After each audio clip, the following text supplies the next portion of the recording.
ഷാർജയിൽ 10 പേർ, 10 കപ്പൽ ജീവനക്കാർ. ഇവർ ഷാർജ ഖാലിദ് തുറമുഖത്ത് പെട്ടവർ. ജീവിതം ഒരു കരയ്ക്കും അടുപ്പിക്കാനാവാതെ വഴിമുട്ടി നിൽക്കുകയാണ് ഇവർ.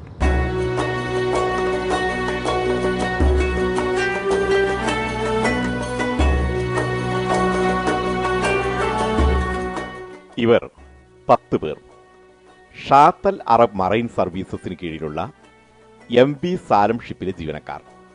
പഞ്ചാബ്, UP, ഹിമാചൽ പ്രദേശ് എന്നീ സംസ്ഥാനങ്ങളിൽ നിന്ന് വന്നവർ. ഒരേ കപ്പലിൽ ഒരേ മനസ്സായി ജോലി ചെയ്തവർ. ആപത്തിലും ഇവർ ഒരുമിച്ചാണ്.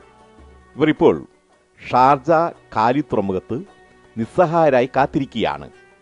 ആരെങ്കിലുമൊക്കെ തങ്ങളുടെ നിസ്സഹായതയും നിരപരാധിത്വവും കണ്ടറിയാതിരിക്കില്ല, എവിടെ നിന്നെങ്കിലുമൊക്കെ സഹായം ലഭിക്കാതിരിക്കില്ല എന്ന പ്രതീക്ഷയിൽ. ഇവരുടെ സ്പോൺസർ അറബിയാണ്. ഇയാളിപ്പോൾ ജയിലിലാണ്. അതാണ് ഇവർക്ക് വിനയായത്. കഴിഞ്ഞ 21 മാസമായി ശമ്പളം കിട്ടാത്തവർ വരെ ഇവരിലുണ്ട്. ഇതിനിടയിൽ നടുക്കടലിൽ വെച്ച് കപ്പലിൽ വെള്ളം കയറി. കരക്കടുപ്പിക്കാൻ നിർബന്ധിതരായി. അങ്ങനെയാണ് ഷാർജയിലെ ഖാലിദ് തുറമുഖത്തെത്തുന്നത്. മതിയായ രേഖകളില്ലാതെ തുറമുഖത്തെത്തിയ ഇവർക്കിനി തിരിച്ചു പോകാൻ നിർവാഹമില്ല.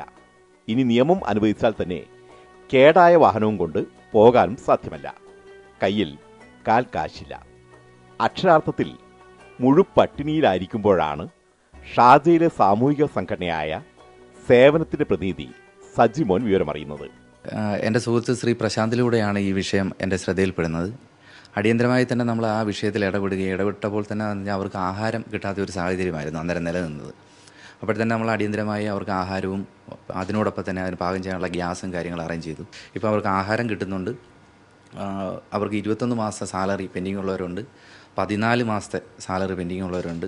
ഒരു സാലറി പോലും കിട്ടാത്ത ആൾക്കാർ വരെ ഈ സിറ്റുവേഷനിലൂടെ ഉണ്ട്. അവർ 10 അംഗങ്ങളാണുള്ളത്. അതിൽ പഞ്ചാബ് സ്വദേശികളുണ്ട്, ഹിമാചൽ ഉള്ളതുണ്ട്, UP-ക്കാരുണ്ട്. ഇപ്പോൾ സേവനം ഇവർക്ക് ഭക്ഷണം എത്തിച്ചു കൊടുക്കുന്നുണ്ട്. അതുകൊണ്ട് പട്ടിണിയില്ല. എങ്കിലും കൊടും ചൂടത്ത് ജീവിതം ഇനി എങ്ങോട്ട് എന്നറിയാതെ നിൽക്കുകയാണിവർ. എന്ത് ചെയ്യണമെന്നറിയില്ല, ആരോട് സഹായം തേടണമെന്നറിയില്ല. തുറമുഖത്ത് നിന്ന് പുറത്തിറങ്ങാനും വയ്യ. ഇവിടെ ഇങ്ങനെ പരിഭ്രമത്തിലും അനിശ്ചിതാവസ്ഥയിലും കഴിയുകയാണിവർ. 10 ഇന്ത്യക്കാർ. ആരെങ്കിലും സഹായിക്കുമെന്ന പ്രതീക്ഷയും.